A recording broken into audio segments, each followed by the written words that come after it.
Hello, everyone, and welcome to a brand new episode of Internet Friends, the episode where we hopefully get Bree her bisexual card. Yay! Finally. Yeah, finally. Finally. She's Long been stealing overdue. valor for a long time. I know, with the dyed hair and the cats and all the, random crystals and whatnot. I go to the conferences. I go to biannual conferences. Yeah, it's just like the golden retriever boyfriends that are totally real. That's a low blow, guys. That's a low blow right now. Yikes. I said golden retriever. That wasn't the bad part. Yeah, that was not the bad part. That was. Jesus Christ. I'm trying to be nondescript. Perfect. Nailing it. Yeah. Oh. This is the vibe. Yeah. Perfect. Anyway. So, if anybody hasn't noticed, we have a special guest on the show, and that would be Emily, my wife.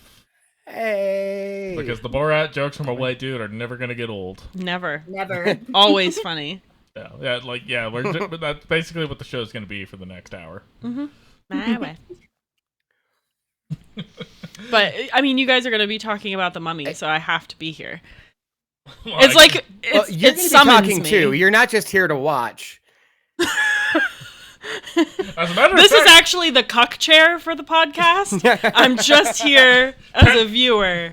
And for other things too. But Technically, Sam's in the cup chair. Technically, the cuck chair. The cuck sofa. that's Yes. way more comfy. You can sprawl out. You can. Have you guys seen the memes of all the different, like cuck items within the hotel? There's like a cuck bathtub. Yeah. I saw the cuck loft. That was funny. I like that Ooh. one. Yeah, Why like limit those- I yourself, saw you the- know? Yeah. Get comfortable. Yeah. Yeah. Enjoy.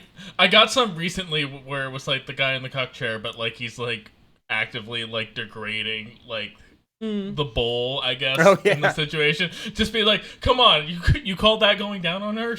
That's not how she likes it. She likes it like you do. Like, I don't think that's how you're supposed to do that. I disagree. I say, like, if you're gonna be in that situation, why not be a sideline coach? You gotta be, like, really in there, making sure that they're doing the best job they can. Have either of you seen Young People Fucking? The movie YPF? No. This is Sure a has. It's a whole movie about sex lives. No, it's an actual movie that was released. It's an independent film about the sex lives of people in their early 20s. And one is a guy in a cuck chair, and it's his roommate that he convinced to do it. And the whole time he's like, "No, do it like this.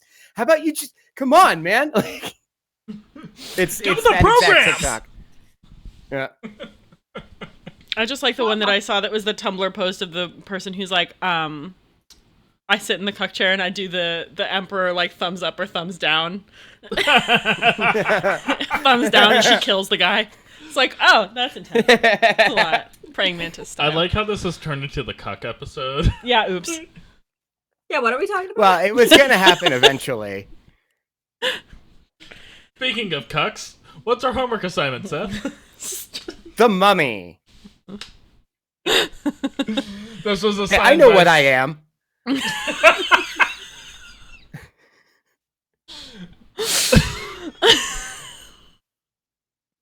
This is going well.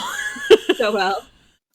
So The Mummy is one of my favorite movies of all time. I And love it it. is Emily's absolute favorite movie of It all is. time, hence why I made Emily Hey. a guest host on this episode. Because God forbid anybody say they've never seen The Mummy and Emily doesn't. Yeah, how violently force did them you to. get so far into your life without ever having seen it?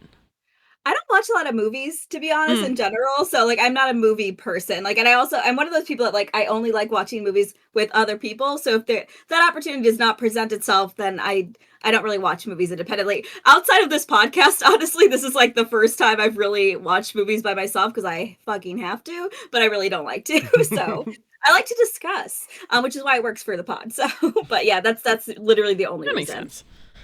All right, so despite this being Seth's episode, I would actually like Emily to kick us off and ask us what do you want to talk about when it comes to this movie? Who's the hottest person in this movie? Art of Bay. Oh.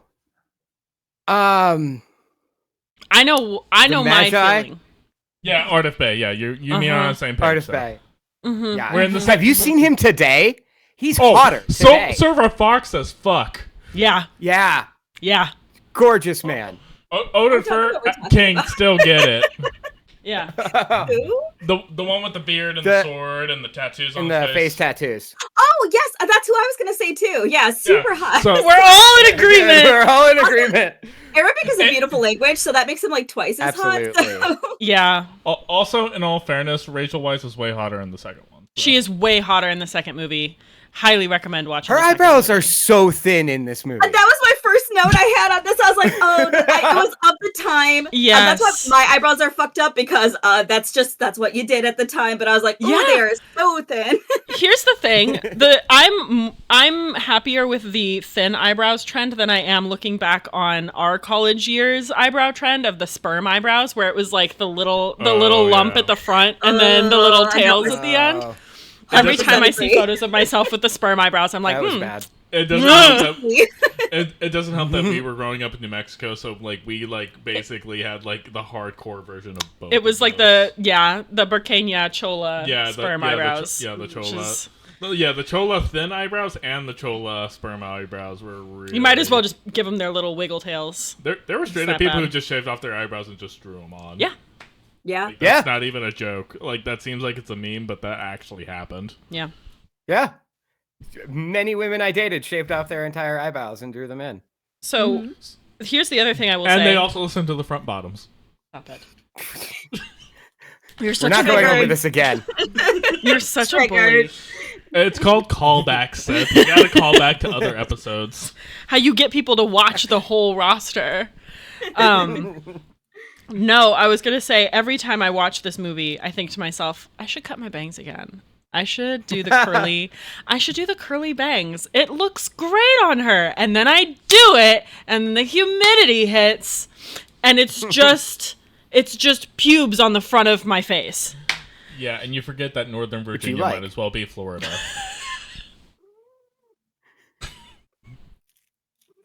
Why are we bullying me? I was about to say, I've been so nice to you. Because you're the new one here. Seth, you do know because it's my wife, I have to fly out to Denver now and kick your ass, right? That's what I want. Come. That's a very cuck thing for you to want. Full circle, baby.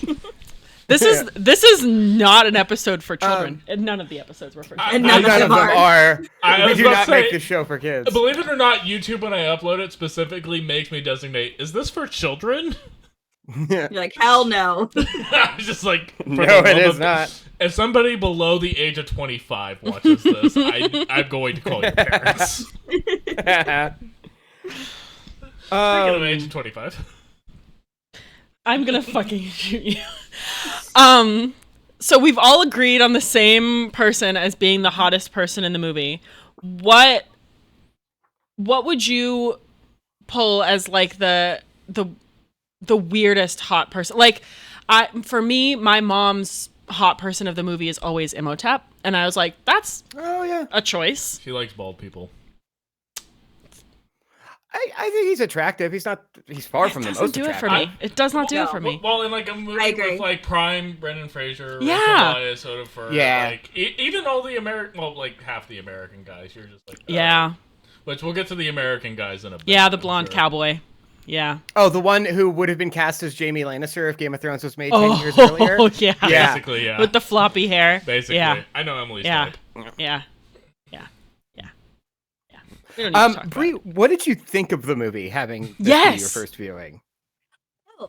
You know what? I feel like there's something about this era of movies. They have like a certain je ne sais quoi to them. They're like, it's just fucking fun. Like, I feel like I tune out of like, which again is why I don't watch a lot of movies now. I tune out a lot, and I know movies are made that way now. But it's just like, this is just like a fun fucking movie. Like, I feel like it throws you in right away. You just kind of understand what's going on. They do like the typical tropes of like, well, everyone knows this, but let me explain it to you again right now, which is like, honestly, I don't mind at all. And I feel like, I don't know, it's just super fun. I wanted to watch the whole thing last night, but I was just so fucking tired and very high. And I was like, I would like to be a little more focused to watch the end of this. Like, I don't think I would watch it like every year like a lot of people do, or like multiple times, only because like it is a little scary and a little like gross.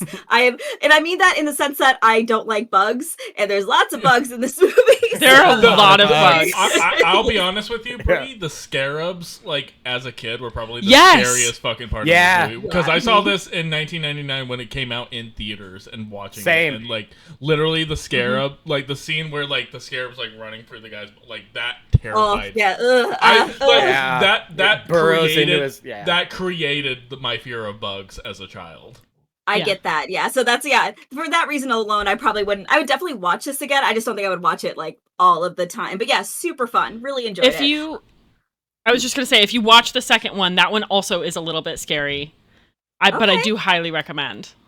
It's way more campy than this one is, though. It is, but there's also double hot people in it. Oh, no. So. The queer tension dials up to 11 in the second one. It's like this one was like pretty heteronormative. The second one, you're just like... They were like, how naked can we get these two women while they fight? Yeah. Also, they were absolutely having a three-way with Ardif Bey in the third one. It was like the tension between those three. The sequel is way more horny by a long shot. Yeah. They knew their audience at that point. Yeah. They were like, people are here for the hot people and like a little bit of Egyptian mythology and lots of gold body paint. Give the people what they want. That's a weird thing. And a half scorpion, half man that looks like it was rendered on a PlayStation 2. Yeah, pretty much. And should have stayed that way for his entire career. Yeah. But I will say, going back to... I had a thought that I had.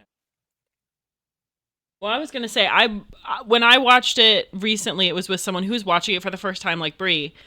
And it was like mind-boggling to him. He was like, the graphics are really good for 1999. Like, the effects are really good, and they are. Like, they hold up incredibly well. And I think it's because it's at a time where they were mixing practical effects with CGI. They weren't like just like completely reliant on CGI. Because like obviously the scarabs, they use CGI. Obviously with like the like mummies at the end, like their facial expressions use CGI. But everything else is practical effects. And yeah, there's some sections where like obviously like the stone blocks are basically made out of styrofoam. Sure. But even I appreciated the fact that like that was like a fully like designed out set for what they were trying to do. And like now we're at an era where basically we're so reliant on CG and everything else, whereas like this, like I kind of appreciated the setness of it. Yeah. Yeah. And also I think it looks so good because it was still in that time when they actually planned out the shots and weren't just like, well, we'll go back in and have them change it 30 times. The sandstorm wall specifically where like his face gets imprinted, that holds up amazing. Yeah. I was about to say that was the shot where when it was starting, I was like, all right, this is going to be the one that doesn't look as good. No, it holds up. Yeah, I would argue it's the mummies when they do like the scream moment. It's like the one that's like a little wee. The jaw. And, like the scarab stuff is at least low res enough to where it's just like, okay, you don't need a super ton of detail to get the point across that it's a geyser of scarabs. Yeah.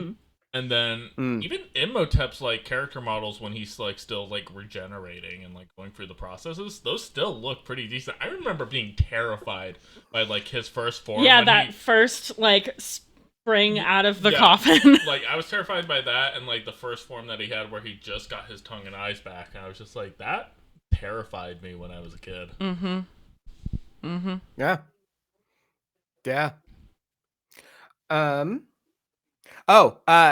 This is a note real quick that I'm throwing out here. Brie, did you catch the Do It Lady?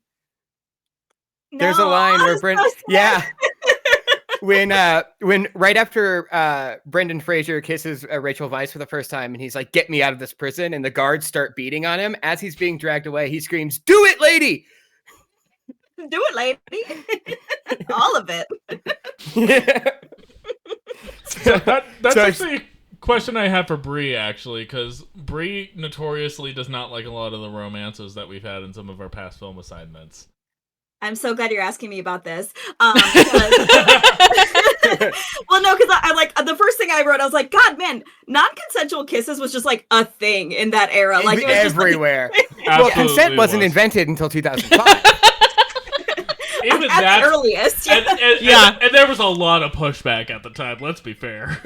It's true. Yeah, there still is, unfortunately. Yeah.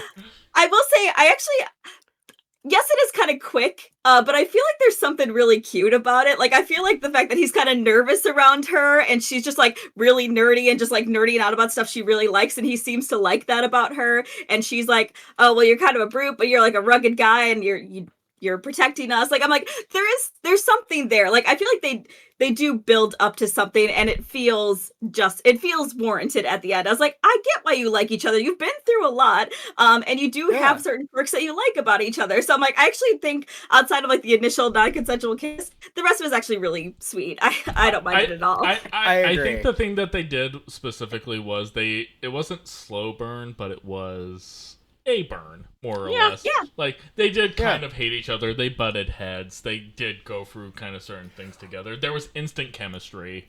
Mm-hmm. Yeah. Obviously, but it's Brendan Fraser and Rachel Weisz, of course, there's going to be chemistry. But, like, compared to, like, something like a Blade Runner that we watched before, where you're just like, there was no chemistry at any point between any of these people. Like, at least this one is just like, yeah, it's there. I see how this could turn into that.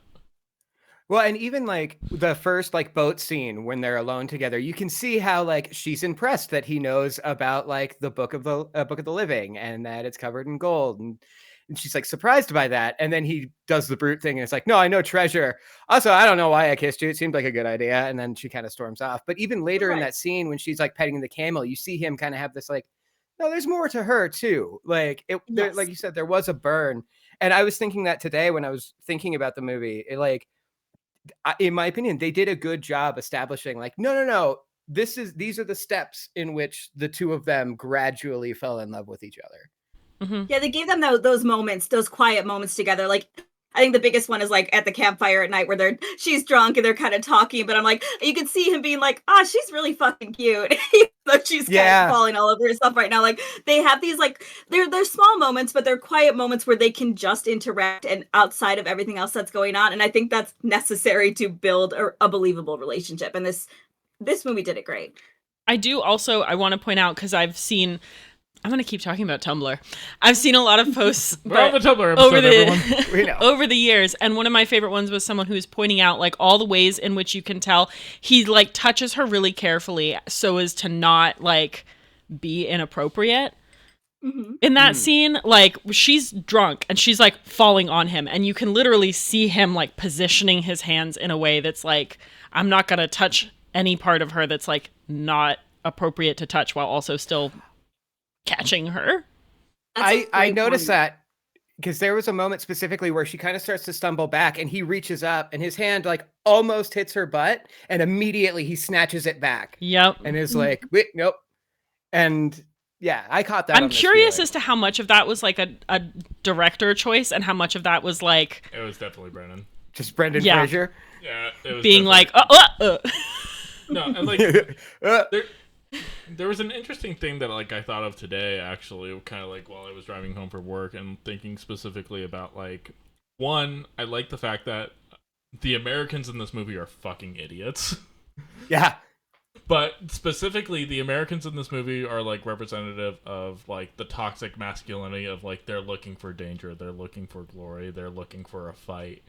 They're excited when the ship is on fire and they just get to stand and cover and shoot. Like, Rick O'Connell, Brendan Fraser's character, has all those elements about him, but he's the one American in the movie that's like specifically what I consider like to be an aspect of being non-toxic and masculine. It's just like, I'm ready for the fight, but I'm not asking for it. I'm not looking. Yeah. It's like it's just like he's prepared for what's going to happen, but he's not. He doesn't want to be in that situation. He's doing it because like of Evie. He's doing it because he's like kind of getting dragged back into it. Like, but he's not like gung ho, guns blazing about it. But like he's ready to be. when the moment calls, whereas the other Americans who are the ones who get cursed throughout are the ones who basically just put themselves in harm's way because that's what they felt they had to do. I'm with you. I did have one other question for Brie. This is like an extremely memeable movie. Was there anything that you like knew beforehand going in you were gonna see and that was like, oh, this is like something I've seen GIFs of or something that I've seen like referenced?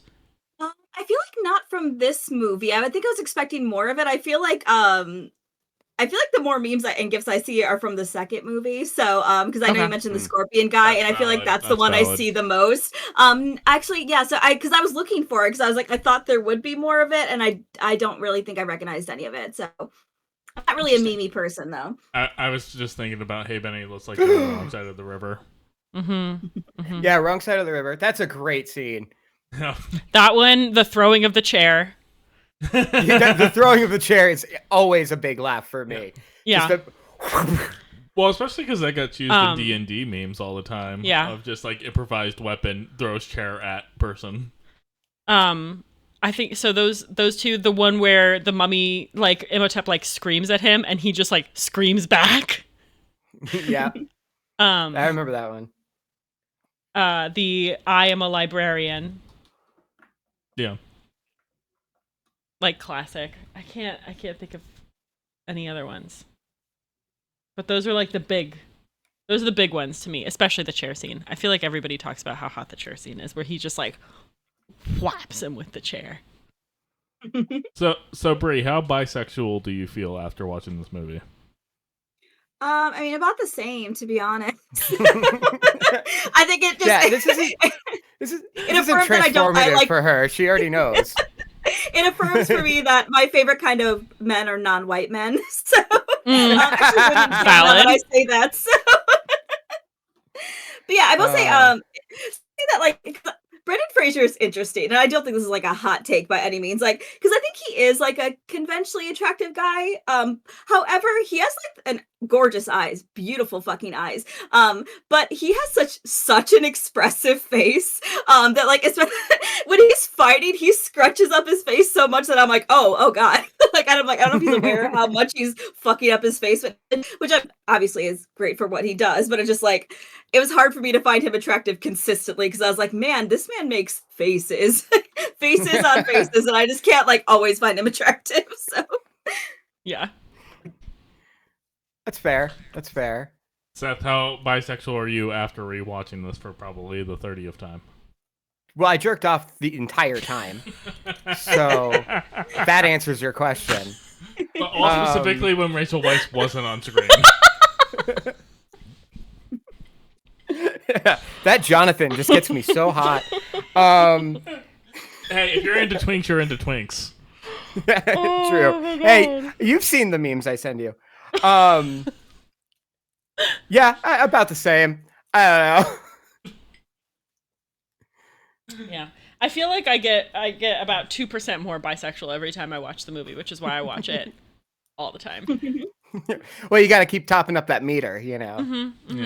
I'm feeling too straight this week. Time to watch The Mummy. Yeah. Gotta go watch The Mummy. If I may, just as a question, what I saw a list, and Aaron and I have made a list in the past of like the other iconic bisexual movies that like. I think the top one that I see the most is Pirates of the Caribbean. Oh yeah. Oh sure. Yeah. A Knight's Tale. Fuck yeah. Yeah. Absolutely a Knight's Tale. Valid. And then I need to watch that again. That's a good movie. It's a really good movie. I don't think I've watched that since like early college, late high school. Mm-hmm. Same. I have a physical copy of it. That's true. So The Mummy, Pirates of the Caribbean, A Knight's Tale, Atlantis, the animated movie. Yeah. Yeah. That captain. I'm thinking the captain from Treasure Planet. Sorry. Also valid. 100%. How Emily figured out she was a furry. No. I'm not going to deny that. Fursuits at Spirit this year. I do know that. I do know that. I'm aware of that. You think I don't know that? You think I don't track that? And hey, you think I don't know where the closest fursuits are at all times? And hey, now that Joanne's closed down, you know the spirits are going to be using whatever they left in the storage house. Oh my god. I bought so much fake fur. So much fake fur. Look. I think the question there's a market for this. I think the question you're eventually going to ask is: are there any movies that we think are also bisexual movies that need to be on that list? Okay, that's what I was building up to. We have to fill time, Seth. I'm like, I can't read. 1 second. I'm gonna pull up because I have the rest of the list here somewhere. I don't know why, and it's not necessarily bisexual, but Princess Bride came to mind. Valid. Oh, yeah. I think we decided not to pick that one only because there were only like 2 hot people in it. Yeah, and only 1 woman, so. Yeah. I think that was the only reason that we didn't pick that one. Billy Crystal's wife. Okay. Underworld. Obviously, Underworld. Oh, okay, that's a fair choice. Van Helsing. Van Helsing. Yeah. That is the movie that turned me into a furry, by the way. That werewolf. Right, yes, I was about to say Hugh Jackman's werewolf. Let's talk about the fuckable werewolf. So hot. I put my phone down. Let's get real. Hey, Emily, same director and writer as The Mummy, by the way. Yeah. Not in a fight. That tracks. Yeah.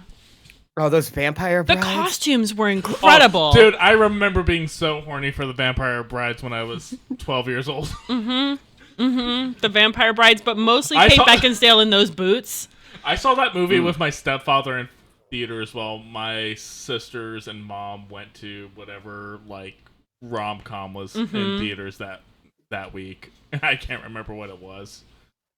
Yeah, I'm pretty sure I watched this with my parents and was like, werewolf. Yes? Zootopia. Are we gonna make abortions jokes now? Anyway, that's how we get Seth. That's the end of the show. It's been a nightmare. Thanks so much. I hated every minute of this.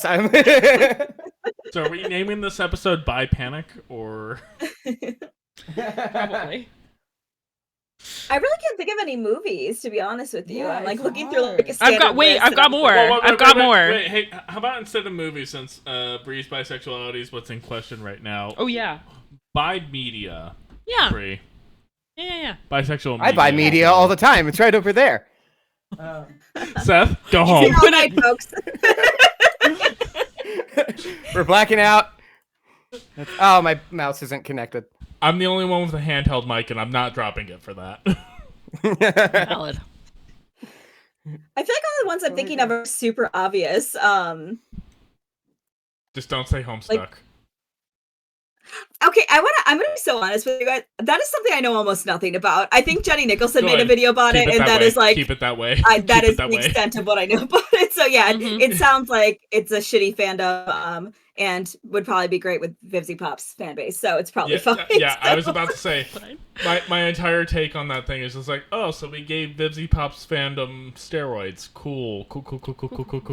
You can't say it doesn't make sense. So. No, I couldn't. Official thoughts on that. It makes sense. I'm just not happy about it. My favorite bisexual media is yes. No. My favorite bisexual media is She-Ra, which is also my favorite lesbian media, which is also my favorite straight media. So that's just a very gay show. That's just queer media, I would argue. Like that's just like all encompassing because like it has representation across the board. It does, yeah. It's just a lot of the cast is bisexual. Although I will say they're not as overt about it. So there's a lot of. In fact, that is one of the worst parts about that fan base is the bi erasure of it. Because they're like, well, they ended up with a guy though, so they're not bisexual. I was like, friends, why are we still having this conversation? Yeah, I think the problem with that show when it comes to that is that they still did have to angle it towards children, and Yeah. But some of it gets lost still. Like, yeah, I'm with you. But yeah, there is still that problem in the queer community of just like you have to pass this litmus test of queerness. How queer are you? Yeah. Queer as in fuck you. How about that? Hopefully that helps. Exactly. Right. Yeah. It's just like, who do I fuck? Fuck you. Yeah, literally. I did have just a quick aside. I had some camel facts for you all if you're interested. Fire away. So first of all, I was very interested because I was like, okay, they're chasing people on camelback with horses. Is this a likely scenario? So in case you're curious, I did look it up. Camel's top speed is 40 miles per hour. A horse generally is 44 miles per hour. So that's a little more likely than I thought it might be. I really did not think camels were that fast, but that's very impressive. Also, just in case you want to impress a date ever, I think there are more types of camels in this, but the typical two are Bactrian and Dromedary, and the way you can tell the difference is the number of humps. Dromedary, it's D, so it has one hump, and Bactrian has two humps. So if you ever see them at the zoo, you can impress somebody and be like, hey, did you know that's a dromedary camel? I believe everybody, all the camels in this were dromedaries, so. I know that's how I pick up women at the zoo. But to that, I had this pointed out to me a little while ago. I can't remember what I was listening to, but they pointed out that like animals being on screen is the funniest thing to them because they have no fucking clue what's going on. So like ever since then, anytime I see a dog, a horse, a camel, anything in a movie, I'm like, they don't know what they're doing. They don't know what they're on set for. They don't know. And it just becomes really funny. Yeah, it becomes really funny just to watch these horses that are like falling over during like the fight scenes and stuff. And they're like, they don't know. Yeah, they're just having a time. Yeah. It's a little bit easier with like the camel and the horses because like it's just like, oh, I fell over because they made me fall over, or like I'm being ridden really fast across the desert. When it's dogs or like other like domesticated animals that they put them in wacky situations, well, we're not going to talk about Milo and Otis, just so we all know. Please don't. I'm gonna cry. No, fuck that movie. Practice ethical use of animal actors, please.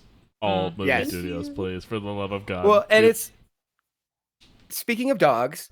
There have been so many productions where they like have dogs that are supposed to be vicious, and they have to CGI out the tails wagging because the dogs are just happy that they're doing a good job. Like, I'm nailing this role. Fox is weighing in. Fox, comment. Fox, tell them about it. Are you vicious? Oh wow. Silence. That tracks. He says I'm just a baby, actually. So. Excuse you. Meanwhile, Bo is somewhere in the other room plotting his revenge. I saw it was Bo's birthday. That was good. Happy birthday, Bo. I forgot until midnight, which is when I made that post, and I have to go get him a new ball tomorrow to make up for it. A birthday ball. Well, we're reporting this incident to HR, and you will be reprimanded accordingly. Absolutely. This is what his ball currently looks like. Oh. But that's not that. Oh, it's bad. Yeah, it's really bad. There's another one somewhere that's not quite that bad, but it's close. Oh, no. We have a million. People keep, because all of our neighbors know that Fox lives here, so when they find tennis balls, they just leave them next to our door. Have you seen Eve's stash of tennis balls? Yes. Yeah. So our across the hall neighbor, Thomas, who I've talked about on the show before, he had us over once and he was like, yeah, we have, like, Eve has lots of tennis balls. And then he, like, opens one of it's like a chest of drawers, and he opens the drawer and it's just literally full to the brim of tennis balls. Like, just a whole, like a... like a clothing-sized drawer, like, of tennis balls. In fairness, there is a tennis court at our apartment complex that doubles as a dog park because it's the only like fenced-in area that you can like bring your dog and let them be off leash and run around and throw a ball. And so basically, like every now and again, people just leave a ton of tennis balls around, so you can kind of just collect them. I don't know. All the tennis balls in that drawer looked brand new. It was a little serial killery. I thought it was kind of cool. Well, Thomas might actually be a serial killer, as far as we know. His apartment's very clean. And then he also has a Lucille bat. Oh, that's not a good look. No. It's not a... Anybody else got any notes about the movie we watched? What? I don't know. I have one that's kind of a joke one, but it's I too have found pussy so good that I would try to bring them back to life if they killed themselves. That's on brand for you. You get one. You get one more. Yeah. You get one more, okay. But would you not impressing Bree tonight? She's not happy with me. But would you allow yourself to get executed and cursed in such a way that you could be brought back to life to bring back? I can think of one woman I slept with that, yeah, absolutely. Was that my last one, or do I still have one more? Yeah, that's yes, go for it. No, go for it. Let's go. I'm sorry. No, you're fine. No, you're not. I don't have any more notes, to be honest with you. Like, I just like, I don't have much to say. Like, it was really good. I enjoyed it. It was super fun, and that's all I got. So that was the same with me. I like most of my notes were just jokes. The one which also is a joke is it's really lucky that the statue of Horus wasn't also booby trapped, and they were just able to grab that book right out, no problem. Excellent point. I did not think about that. This is the first time I ever noticed it. Yeah, I guess the only notes I really have is that, like, kind of going back to where we started, like, it's a very fun movie. It has, like, those Indiana Jones adventure elements. The action is really well done, and it's, like, it's campy, but it doesn't dial it all the way up to 12. This came out in an era where CGI was more prevalent. Seth was frozen on screen, so we'll just see how that works out for us. But oh, no. There we go. No, like, the reason that this movie I feel holds up more than anything else is that for the time and place that it came out, it did everything right that it was supposed to. Sure, have some things aged poorly, like the non-consensual kiss. Yeah, sure. And that's a thing that, like, we can all argue till the cows come home. But for the most part, like, it's just a really good, fun, watchable movie. It's, again, me and Em watch it once a year. Like, last year we went to the Alamo Draft House and watched a screening of it. There's a bumper sticker on Em's car for it. Hell, like, it was not, like, we were maybe dating for, like, 2-3 months when we built a fort. Yeah, we built a fort in your dorm room, and we watched it on that tiny little HD TV. Yeah. That's adorable. Yeah. So we might actually have photos of that lying around somewhere. We might have it somewhere. But yeah, so like no, like this is a movie that's dear to my heart. It's really fun. It's also, I think it was made during an era when more of that type, like you were saying, of like action adventure movie was being made, where it was like Brie was saying, you're just launched into it and you're like, this is the story. You'll figure it out as we go along, and you're gonna have a good time, and we're gonna trust you to like trust us, and like it's like a symbiotic relationship that you don't really get with a whole lot of movies anymore. That now it's like, oh, you have to know the lore, and you have to have read the comics, you have to have seen the previous movie. Like, this was just you go in, you see the movie, it's a good movie. You enjoy, you leave. Yeah, you don't need to know anything. You go to Chili's afterwards, talk about it for a bit, and go home. Like, you don't have to know anything about the previous Universal Monster movies. You don't need to know anything about, like, you know, Egyptian history, because, quite frankly, it's not a historically accurate movie whatsoever, but it doesn't claim to be. It's just kind of a fun ride.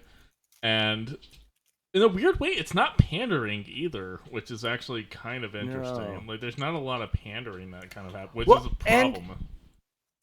It balances funny dialogue while never feeling quippy, like a lot of modern movies do. Yeah. Like, we broke the tension by making a joke because we had to. Yeah. Like, patience is a virtue. Not right now, it isn't. It's one of my favorite lines in the movie. Yeah. But that's the thing. It maintained the tension of that moment. It didn't just break the tension. Haha. Anyways, cut to next scene. It was, not right now, it isn't. And, like, the tension's still there. It's like, oh, no, you guys are still fucked right now. Yeah. That's such an important distinction, I feel like, because it's just like, I think that's lost now, unfortunately. I think that's what keeps also like the really movie's like a little over 2 hours, which I was a little nervous about when I started, but like the pacing is fucking great. And it's because those moments are allowed to happen. And even when like the jokes are like maybe they didn't age great or like they're not super funny, they happen quick enough and don't like cut the tension of the scene or cut like any part of the scene. Like they just keep rolling and it still makes sense. And to the point of like they just drop you into the movie because the way movies are made now, where they repeat information fucking constantly because they think that you're on your phone. Like, they really didn't do that in this movie. I feel like there was some information that was brought up again, but like it was always like a continuation of the same of different information. So you were still learning about it, but you didn't feel like you were overwhelmed with information. Like it was exactly what you need to know at the time without repeating shit over and over again, and then making the movie 3 fucking hours long because you're. Tap gets scared by a cat, and then cut a few scenes later. It's just like, okay, what's the deal with the cats? Yeah. Yeah, like, exactly. Perfect. Explain to me cats. It's just like, oh, Guardians of the Underworld. It's like, okay, cool, moving on. Understood. Sounds cool. Well, and also, kind of changing the subject, but going back to something Bree brought up earlier, is that this is also kind of a scary movie, too. Oh, yeah. And it somehow balances comedy and horror really well. And I enjoy that. That's something I've always loved about this movie. Yeah. It does the thing that, like, I feel like modern movies try to do, where it tries to be everything for everyone. Like, it has horror, it has action adventure, it has comedy. It's all there. Romance. It has the romance element to it, and like that's the thing that like movies, especially in the like post Marvel era that we're currently in, like we're trying to do, and this one didn't force it. It didn't, like, none of it felt out of place, none of it felt wrong. It just kind of just all worked. It all felt intentional. Whereas, like, it's just like, okay, so we wrote an action adventure. How do we make it scary? How do we make it funny? How do we make it... How do we insert a love story into it where it doesn't need to be? But this movie, like, does it as well as any movie could, really. Yeah. Like, I feel like the weakest part of it, probably now in hindsight, is horror. But like I said, I was terrified as a kid of a lot of the elements. Oh, so. Yeah. Same. The scene when Jaime Lannister 10 years earlier is like picked up by the wall of sand and like spun around, and you watch the shadow gradually get skinnier as the life force. That terrified me as a kid. Yeah. Oh yeah, like I said, I was also afraid of skeletons as a child, so that a lot of this movie really freaked me out. Mine was the eyeball thing, like having the cowboy, having him like get his eyeball sucked out. I was like, no, I can't stand seeing that. Like him sitting in the chair and like showing the like empty sockets. I was like, I'm gonna throw up. Oh, when Noxide Moon's resurrected as a screamer. Yeah, that very scary. I knew someone was gonna say that too. But again, as a 6-year-old, terrifying. Yeah, oh yeah, as a kid, horrifying. As a 32-year-old, how's it going? Confusing. As a 32-year-old who's been on AO3, what's up? How's it going? I like how you went with AO3 and not all the other stuff that's on your internet history. Keeping it classy. Yeah, a little throwbacky, It's not Pink Lab. Pink Lab was sophisticated, all right? It wasn't your average site. Pink Lab was an algorithm before an algorithm. Mm-hmm. No, Pink Lab, all right, because we've talked about it a few times, and I need the audience to know. Pink Lab was just a constantly rotating wall of thumbnails. Envision the architect from The Matrix. It was that room on your computer screen of just solid pornography of all genres, just scrolling past, and you would just be like, "Oh, that one looks good." Click, and then it would open up in another window. It was an adventure. You never knew what you were going to see. I'm not gonna lie, that sounds really fucking cool. It was awesome. I can see the appeal for sure. Is there a way you can dial in preferences of like the kind of porn you want to exclude? No, and that's what makes it fun. You to explore. Yeah, learn about yourself. As long as I'm not ending up on an FBI watch list, that's all I care about. Am I dirtier than usual this week? I feel like I might be dirtier than usual this week. That's what the mummy did to me.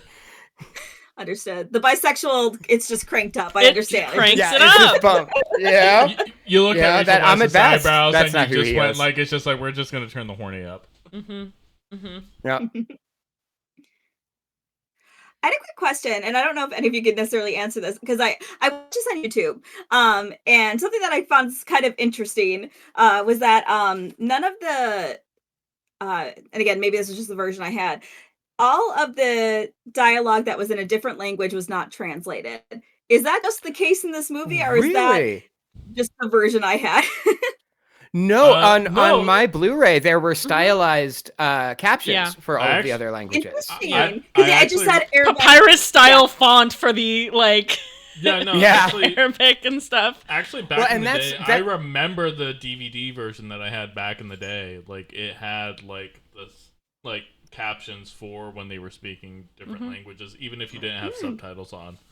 So you missed out on the subtle joke as to why the mummy worked with Benny then, because that whole scene is in another language. I was just thinking that. Oh wow, yeah, that's actually that's a very important scene too. Yeah.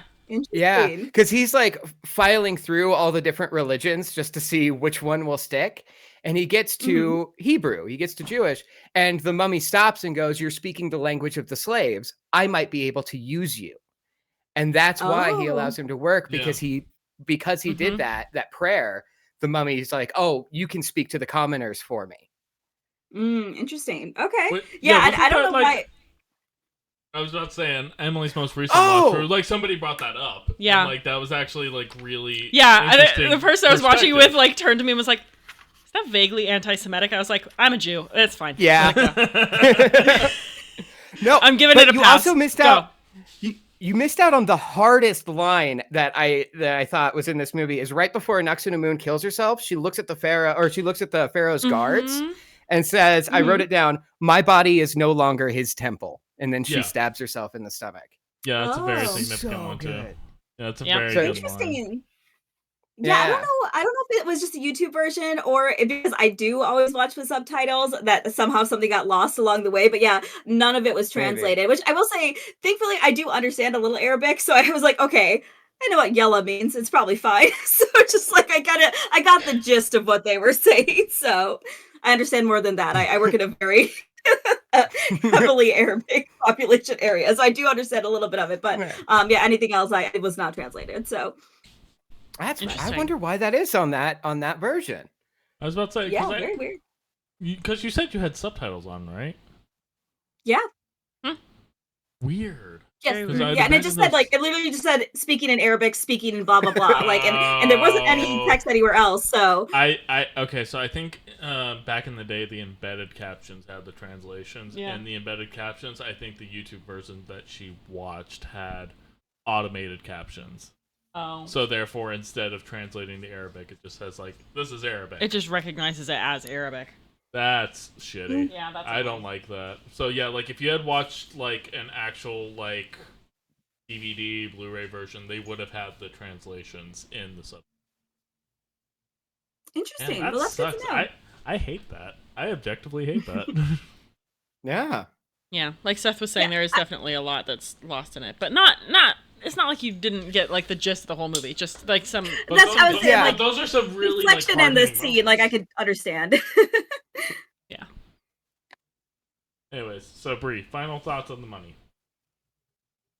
Kind of what I said earlier. I was like, as boomery as it sounds, I'm like, they just don't fucking make movies like this anymore. Like this is just like start to finish a really fucking good movie. At no point did it feel like 2 hours long. Like I never was like, oh shit, is this almost done? Like it's paced well. The actors are great.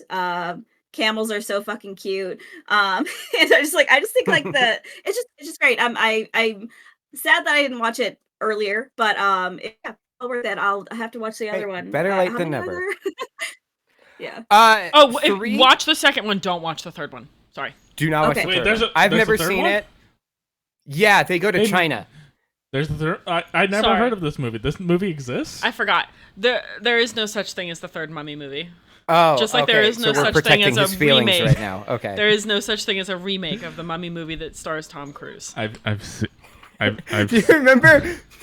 Do you remember when the trailer for that first hit online and like it was missing like all of the score? Yeah, and so like there's a scene. Yeah, it's like the plane is like tumbling down, but all of the music was missing from the trailer, so it's just Tom Cruise going, "Oh, no!" Remember how that was supposed to be their kickoff to their MCU, like the Universal Monster, Universal whatever Monster Dark Universe that never took off, and like they had Javier Bardem on it, they had Johnny Depp, like I think Angelina Jolie, like they had like at the time really big names in it, and just like it's just like that. You fucked it up with that first one. I didn't even see it. I still won't. Which might be a sequel to this one because the Book of the Living shows up in one scene. Okay, I believe you. Yep. Sure, that's a fact that I will not fact check. Yeah, valid. I'm not making it up. I'm sure you're not. I know I lie about a lot of things, but this one, It's not about lying. It's Aaron saying you will not be able to strap him to a chair to watch that movie. Yeah, I am not gonna take. I am not gonna take the time to confirm. Yeah. Like anything. So like you can tell me whatever you want. Yeah. Like I'm MAGA Republican right now. Like you can tell me you're gonna have the best thing possible, and I'm just gonna be like, yeah, sure, tell me whatever you want, Daddy.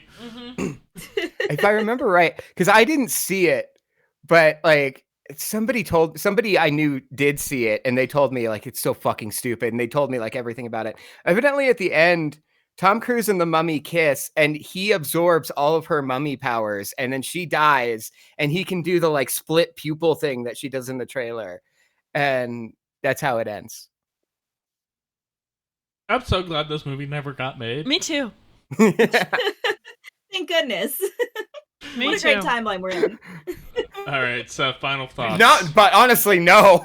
Maybe it would have been better if the movie had been made. Jesus.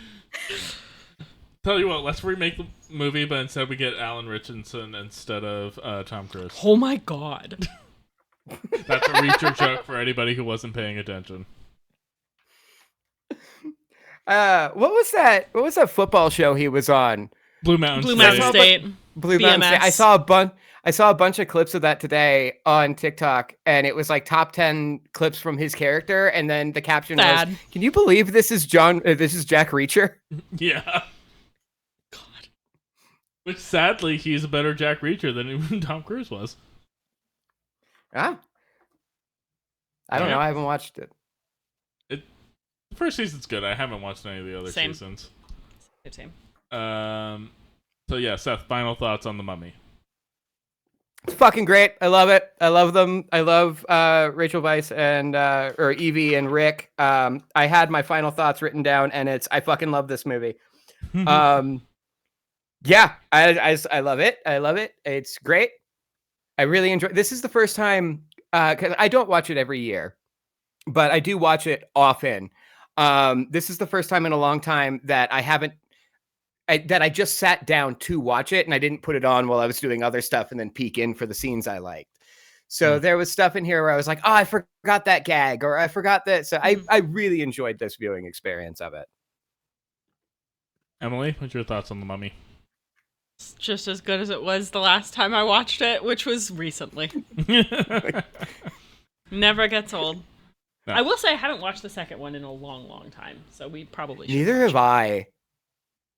I remember my favorite scene from the second one. I do too. Which is the Scorpion King. Like Brendan Fraser stabs the Scorpion King. It's a wide shot, long pause, and then Imhotep runs in and goes, "No!" That is the only meme that I'm aware of. That's the only meme that I've seen consistently. I was thinking of it's like 4 seconds of just dead air.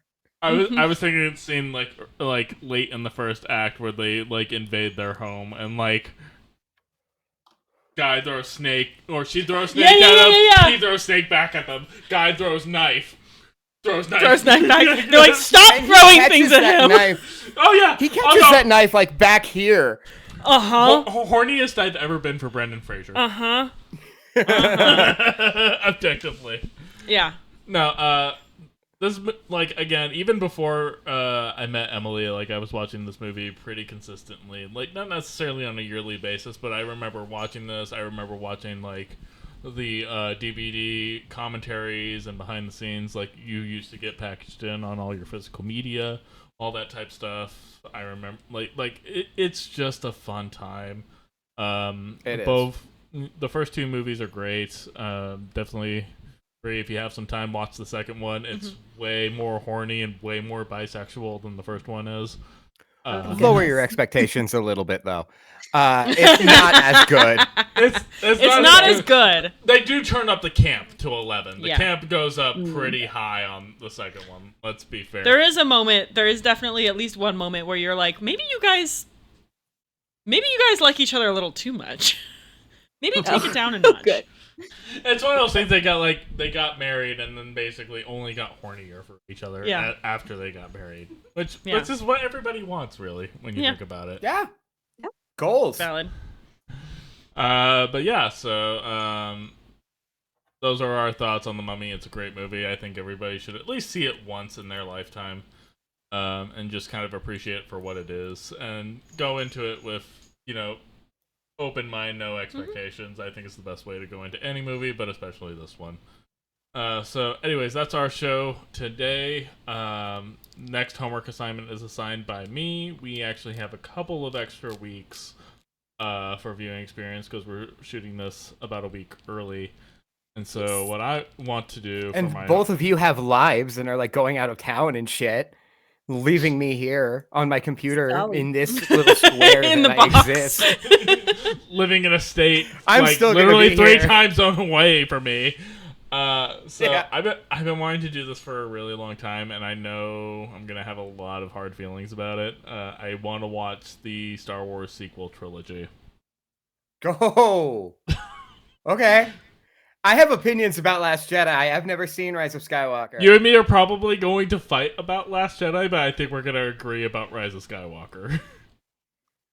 I don't think I saw that last. Is that the last one? I don't even know. I know I saw the two. Yeah. Rise of Skywalker is the last one. So Force Awakens. I did not see that. A million starships. Yeah, that's that one. Yeah, no, I'm gonna have a lot of opinions about that, but I haven't rewatched them in a long time, and I saw Rise of Skywalker in theaters. I still refuse to watch it, so I'm gonna force myself to watch it.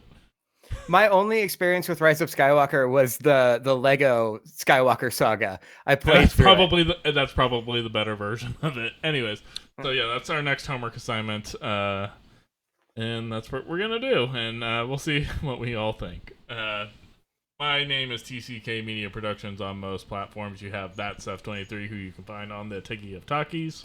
And this week, I'm not sorry. All right. About fucking time. Own it. And then you have the Raccoonaloon herself. Game Birds is coming back soon, eventually, hopefully. I miss it. We want to hear more about all the indie games. We love them so much. So soon. That's our show, and we will see you guys next time.